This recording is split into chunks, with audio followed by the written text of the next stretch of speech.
Have you ever told your staff something and they just ignored you? Do they typically ignore you? Because if they do and you want them to listen, you probably should watch this show. Salon owners are some of the most amazing people on planet Earth. The only problem is sometimes their hearts are so big and they give so much of themselves to their staff and guests that it creates unintended consequences. Our goal is to change the industry by elevating the way the rest of the world sees salons, spas, and barbershops and give it the credibility that it truly deserves. This is the Salon Owner Evo Revo Show. Today's podcast is brought to you by Salon Scale, allowing you to charge by what you know, not by what you feel. Hey, what's going on, guys? Welcome to today's show. Lots of good stuff in store for you. And if you've ever been one of those people, and you've probably heard this phrase before, it's hard to be a prophet in your own backyard. That is the topic of today's show. And if you want people to listen to you, damn it, say listen into the chat. And I think that's it, right? Like any good parent, any good manager or boss is like, I just wish people would listen to me. Doug, has this come up before? Have you ever felt like, I wish somebody around here? Anybody? Hello? Yeah. You turn into, Charlie Brown's teacher. It's like, wop, wop, wop, wop, wop, wop, wop, wop, wop. Yeah. One of the more, it took us a while. It used to irritate the crap out of me and my wife, Alice, is when we would have someone come in and do a class or do something, and our staff would come afterwards and say, oh my God, this was the greatest idea. This is the best thing ever. And we're like, we've told you that 1,000,000 times, but they just got to where they couldn't hear us because we're there all the time. They don't, I don't know, it's maybe the way you get with your kids after a while, it's like, it's common. I mean, I think it's like, you become like wallpaper, it's like, you're always there. You're always around. We know, we got it. It's under control. And I think one of the things that can happen, and I heard this about parenting, is that, once you start to get teenagers, and by the way, if you have teenagers, say teenagers, my kids are preteen, but I did do volunteer through Big Brothers Big Sisters, and I got a 8-year-old all the way through teenage years. So I'm at least sort of familiar with the process. Okay. I had a stand-in teenager for a hot minute. But what I thought was really interesting about this concept I heard about parenting is they said that one of the things that can happen when you're parenting is you tell your children. And even if they know, you still tell them and still tell them. Why? Because they usually don't do it, right? So it's not about do they know, it's about do they not do. And one of the things that they said about this training principle is that at some point you tell your kids, like, here's what I want you to do, like, before you go out, I just want to tell you a couple of things. And they go, Mom, I know. Dad, I know. I got it. I already know. And it's a really simple thing for you to just go, great. What do you know? And with teenagers, they usually go, I know, don't stay out too late. Make sure I have a friend with me. And they repeat back to you what you've said to them for however many years. And they've heard it. But just because they know doesn't mean they actually do. And I think that the issue is really less about, do they know what you want them to know, or are they doing what you want them to do? And that's a fundamentally different problem. Right? It's a fundamentally different problem. And I think, Doug, you were talking about this idea of like somebody else from the outside coming into the salon and seeming like the best guru on planet Earth, saying the exact same things that you've said, but maybe with a slightly different twist to it. And all of a sudden people saying like, oh my gosh, that has life-changing for me. Like, I've been saying that life-changing thing for the last 6 months and you didn't hear it. Right? Because again, you're wallpaper. Right. You just turn, it's like one of those things that, with your staff that listens to you, hears you all the time, they go straight to, as soon as you say the first couple of words, they're like, okay, I can fill in the blanks. And so they have a hard time hearing but when it's a new person, they're actually listening instead of just, hearing that, yes, I hear words are coming out of your mouth. They're actually listening to what's being said, which makes a huge difference. And that's what I get. But so it took us a while. But after a while, we're like, we could bring in other people. It's good to have other perspectives. And if it prevents us from having to beat our head against the wall on a continuous basis, maybe it's a good idea. So what we got really clever with it. It's like, why don't we talk to the person that's coming in and say, these are things we really would like for them to get. And we'd love for you to put your spin on that so that they get it. And then we'll even go, oh my God, that was amazing. Give them a hand. That was great. So I guess sometimes you got to remove your ego as the owner, and yeah, to your point, you said a while ago, you know, do you want to get the different results? Do you want the results to Right. happen, or do you want them just to have heard it be said a million times, or do you want the results? I mean, Right. I want results, and if I got to do things a little bit different to get better results, then sign me up. Yeah, completely. And this is another thing I just want to say that I think will give you guys some framework and some perspective. When you open your mouth, okay, you to your staff. By the way, if you have these problems, right, say I do in the chat. I just want to know. And if you hear anything that's really impactful today, throw some exclamation marks or a high five, whatever audio you're listening to this on. If it's on your phone or in your car, wherever you are, you can high five your car. I totally will accept that as a bonus. Here's the problem. When you open your mouth and start training, they don't hear you talking. They hear their version of you talking. Mm-hmm. Now, this is an important detail. Is that people get baggage about you over the lifetime, like over your lifetime of how long. So if you've had somebody on your staff for 3 months or 6 months or 3 years or 6 years, is it when you talk, they are literally putting you through this 3 or 6 or 10-year filter to say, well, when Doug says he wants me to sell retail, is that because of this thing he said in a meeting 3.5 years ago that said he was frustrated at da da da da? Like they've got some baggage when you open your mouth, right? Mm-hmm. Like they're like, oh, it's because Doug said he needed to make more money the other day, or he wants to buy a new Ferrari, or he wants to, like, in their mind, they've kind of got this internal dialogue and this internal story about the reasons why you would teach them this specific thing, and they've got this whole backlog of reasons why what you're saying means that, but it also means something else, right? In Right. every story, and you probably heard me. Oh, go ahead, Doug.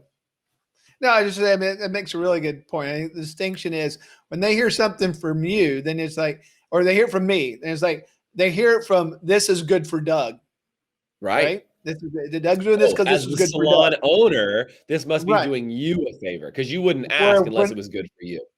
right, so and you know it can be good for both, but they don't necessarily Right. see it that way. They see, okay, well, this is just good for Doug. When someone else comes in and says it in the context where it's good for them, now I'm removed from the equation, and they listen Right. because, hey, this is good for me. Everybody, you know, everybody's motivated by self-interest, and so that's not a bad thing. It's just how do we make that work for everybody involved? Because if they Right. can hear things, it's where it's good for them. Because yeah, it's good for me. It's good for me for them to be successful in some business. But it's great for them to be successful with themselves. So it's like if I can get somebody to say it where it takes me out of the equation so they can hear it differently, because to your point, they bring a lot of baggage of what's my motivation? Why am I saying it? Why am I doing all this Right. stuff? I don't want to be manipulated. I don't want to be, you know, da da da da da. So what's going on here? And especially Right. some of your newer people really are going to form those uh, until they get that trust and realize that you're really in it with them. But man, Right. having that outside person come in and taking you out of the equation so then they can hear from a totally different perspective, and they get that. I think that's the thing where they go, "Oh my gosh!" It's like it's because we got taken out of the equation. That's totally Right. why they had the aha, because we were Right. removed from the equation, and it's like so good. And I think that's really important, right? The longer people know you, the more filters they put in place with your communication. And so that's Mm-hmm. why sometimes you get attracted to some brand, like a new manager comes in and everybody, goes, "Oh my goodness," because you don't have any filters in place with that manager, right? Or the new a new a new educator, right? Is like you don't know the life story of that educator. They kind of give you little snapshots and little pieces. And I think this is why too we live in the society of like looking up to influencers, is because you're like, people are like, well, are you going to listen to your parents? Are you going to listen to your influencers? Well, your parents are around. You know the good, the bad, the ugly. You know everything about your parents and what their lives are good at, what they're not good at. Like everything. You've got all these filters when your family members give you advice. But when you look at an influencer, guess what? They get to apply all filters before you see anything. right? They get to apply all those filters. So if you just see that person's like that traveling artist who comes in the salon, you're like, oh man, they just are really on it. They must sell everything that, every piece of retail they ever talk about. They probably sell that. They probably don't have any of these issues because you've not placed any filters. So here's my question for you. And what we're going to do is when we come back, we're going to talk about how do you install some systems inside your salon. We got to take a quick commercial break. How do you install systems inside your salon so that you don't always have to bring in somebody else, or you don't have to be like a puppeteer getting somebody else to do all the talking for you so that you can just sit back and do your thing. We're going to talk about how do you actually use your existing staff without bringing in guest artists to be able to communicate messages, all after this short break. We'll be right back. Stick around. Hey HPSA listeners, let me ask you this. Are you tired of not knowing what your hair color is costing you on every appointment and watching it chew up your profit? Well, with Salon Scale, we take the guesswork out for you. Using a mobile app paired with a Bluetooth scale, Salon Scale will tell you exactly what your color is costing you on every bowl mix down to the gram. As you mix, Salon Scale will also digitally store your formulas and track how much product is being used in real time, so you can manage your inventory, cover your expenses, and generate more profit in your salon. Use promo code HPSA10 to get 10% off an annual subscription. Salon Scale, the new standard for mixing color. So we're talking today about why people don't listen. More specifically, why they don't listen to you. And I don't think this is like all you have to do is say peanut butter when you're talking and magically everybody snaps to order and pays attention to you. But I would ask this. In the chat, would you guys let me know? I'd love to know. And Ron, by the way, thanks for chiming in and chatting with us on air while we're here today. I appreciate you, man. Is why do you think most people don't listen to you? What is it? It's not because you don't have good and bad information. It's not because that they just don't think that you have good ideas. It's usually because that you turn into some level of wallpaper, right? It's usually because they've heard you say it before and they've heard it that way. Now, I want to say it this way too, that I think would be really helpful is I was talking to a client, actually, Chris Barron, who was on one of the podcasts last week with us. I was talking to him one day and I had said to him, I said, Chris, dude, I don't understand why you take class from me. He's been coaching with me for, I think it's been 10 years now. Okay. He's been coaching with me. And I was like, Chris, you've been in the beauty industry longer than I've been alive. What the hell could you possibly learn from me? Like, I don't even know what to tell you. And what he said really stood out to me over and over and over again is that he said, you know what, Jason, I've heard a lot of this stuff before, but I've never heard it from you. And the difference is that when you say it, you bring me a different perspective. So my challenge to you is in the salon, how do you provide a different perspective on the same old information?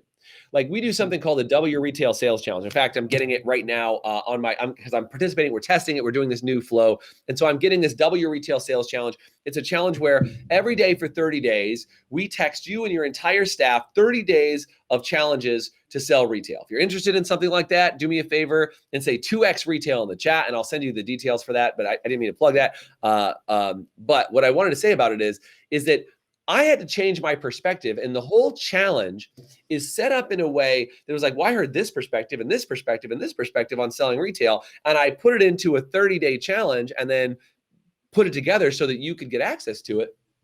And what was really interesting is what are you doing to change your perspective? Because I think you as the owner, you constantly teach from the same perspective all the time. And if you've not gone out and gotten new information, right, then you're constantly sharing from the same perspective. So it's like, if you look at it, to everything that you physically lay your eyes on, right, that there's like the front, the back, the side, the top, like you got to change your perspective around on something to say, how do I see this from a different opinion? One way is to get other people to say what they see because their viewpoint is different than yours. The other is to refresh your perspective by taking classes, lessons, being around other people, and maybe even, I know it sounds crazy, taking sessions from leaders and from people outside the industry, right? If you start taking sessions on, how do you take a class on how do you sell something that's not about retail products inside of a salon, it would give you some different perspective that you can then modify and bring over. Doug, how can you use your existing staff inside the salon to give fresh perspective also?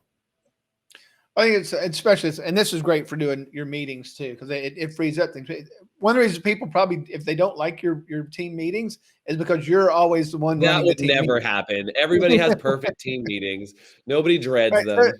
and so the thing about it, it's great whenever you start bringing in your leadership team or leaders inside of your salon and have them present the information. Because people are just going to listen to them differently. It's, it's one of them up there, so their attention changes and goes up there, and it takes the pressure off of you having to be the one that carries the whole meeting on your back. So if you can get good at having other people come up, one, the information is going to get absorbed so much easier, because a lot of those barriers that people are putting up, it's like, oh God, here we go, another meeting. All right, rah, rah, rah. You know, and get What do that you want other me to do? person. Sell more retail? Right. Get that other person up there, because they see it more from their perspective, because it is more from their perspective, because it's one of their actual teammates. And of course, Right. you can meet with them beforehand, make sure that they're hitting all the points, but have them put their fresh perspective on it and have them teach an area. It's to find somebody that's a superstar in an area of your business and have them teach on what they're great at. Yeah. If you got a big team, you can split them up. Say, hey, anybody's really struggling with retail, go over here. We're going to put you with Danielle. She's amazing in retail. She's going to give you some great tips on it. Either you're struggling with your service tickets and add-ons, you'll go over here. Heather's been doing an amazing job with that. She's going to tell you what she's learned. Let them go for 15, 20 minutes, and they're going to come back and they're going to be on fire about it, and a totally different result than if you stood up there and was Charlie Brown's teacher, walk, walk, walk, walk, walk, walk, walk, walk, walk, walk, walk, walk, walk, walk, walk, walk. It's like, Right. when is this ever going to get over? When am I going to be free? When am I, instead of, because they know if Danielle and Heather, they're making some great paychecks. They're buying houses, they're buying new cars. It's like, I kind of want to listen to them. So Yeah. let it happen. Yeah, use that perspective, use other people on your staff. And I would just say, a great place to use this is for sure inside a team meeting. I think that's a really big deal. But I would also say on something like one-on-one meetings, if you have one-on-ones with your staff, meaning you, the owner, are having the one-on-ones, it might be time for you to look at, what if they had one-on-ones? I know it sounds crazy. What if they had one-on-ones with each other? What if they worked on each other's goals and you put them in a little performance group, or like an accountability partner where they could listen to each other. And the whole goal is you teach them how to work to solve each other's problems, not to be the person who gives them advice, but to work with each other to say, hey, can we brainstorm some things? So they can come up with their own goals. They can come up with how they're going to handle it, and they can brainstorm with each other ways to do it. Maybe it's putting a leadership team in place that can actually have these meetings for you and just change it up, change some perspective. The other thing you can do to even just give them different perspective, because remember, this whole thing about perspective is what I want you to take away from today. They've seen your perspective. Your perspective is boring, dry, and they've heard it before. That's why they don't want to hear it. And can I just tell you, I always think this is hilarious. Even in my office, like, I train people for a living. In my office, the entire team goes, hey, Jason, could we hear from somebody else instead of you? Because they don't care in the best possible way. Everybody outside this, wants to hear from me. Inside the office, they're like, Jason, we hear your crap every single day. Can we just bring in somebody? And I just say this, we brought in somebody yesterday, and it was fantastic. And guess what? I know it sounds crazy. I learned something from the guy who came in yesterday and did a training in our team, and it was amazing. I was like, that was super helpful. And it's one of those things where you need to brush up your perspective. You change your vision. Do what you need to do so that you can see what your team sees differently from a different angle, from a different viewpoint, from a different mindset, right? And all of a sudden, you start to create impact. Because again, I go back to what I said at the beginning. It's not about do they not know, it's that they're not doing. So how do you get somebody, in the last little bit of the show here, how do you get somebody to go from knowing to doing? Because again, even if you bring in somebody else and they go, oh, that's a really good idea, how do you get them to go to doing? So Doug, what do you do to make sure that inside the salon, people go from knowing to doing? Oh, you just got to connect the dots, and you got to connect the bridge. So what does that look like? So it's like, you got information versus knowledge. You have all the information in the world, and it's useless until you actually use that information to get knowledge. And so I think that the trick there is to get them, how do you build that bridge from, I've got this stuff, but how does that impact my life? How does that change my life? And then one of the things I love that Blair Singer talks about is get them that small win first, give them or like you talked about with Bucky Fuller, give them the lick of the ice cream cone, get them to start tasting it, get them to start moving that direction. So then they find their motivation, because that's a key thing. A lot of times we think we know what people's motivations are, and we're wrong. It's like, yeah, the 5 love languages. If you haven't read that book, really good book to learn multiple things. But one was, how people hear things, what people are motivated by. If you're trying to motivate by somebody by something that really doesn't motivate them, guess what? They're not going to be motivated. So figuring out what they are, what they want, what is their perspective of it, and then start building that bridge for them. So then the information becomes knowledge that leads them to the life that they're looking for.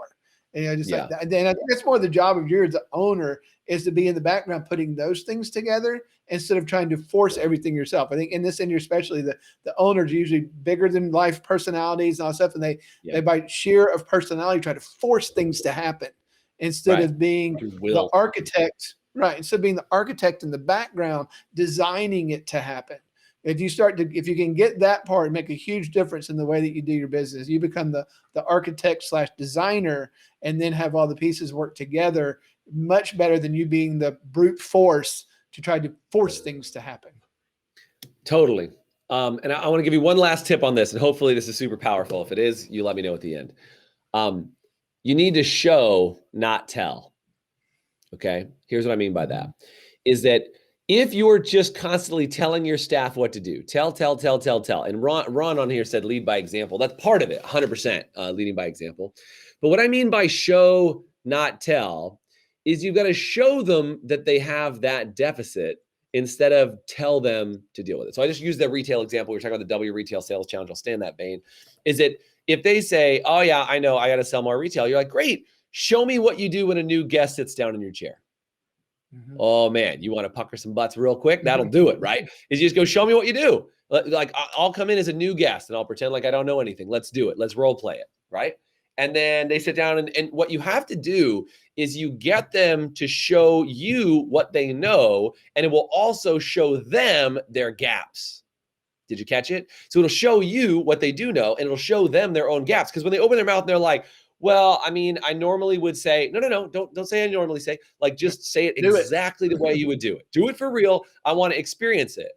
And if they finish and they go, oh, well, normally I would do this, normally I would do that. I totally get it, but I want you to show it to me exactly how you would do it. And if you can't do it here in a role play, then it means that there's some areas that we get to work on, right? And so what'll happen is they go, oh, crap. Even though I know what to do, it's hard to actually do it. And I use that all the time. It's like, I don't know if you've ever been in a situation where somebody goes, oh yeah, I totally know. I'm like, oh, great. So show me.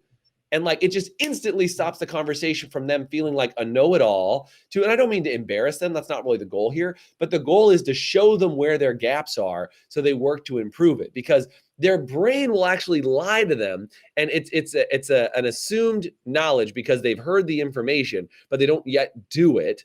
But if you ask them to show you, it will show them the gaps. It'll show you what they learn, and then they will become open. And it actually, if you want to talk about tearing down those filters, that's what we're talking about, right? They look at you through this filter.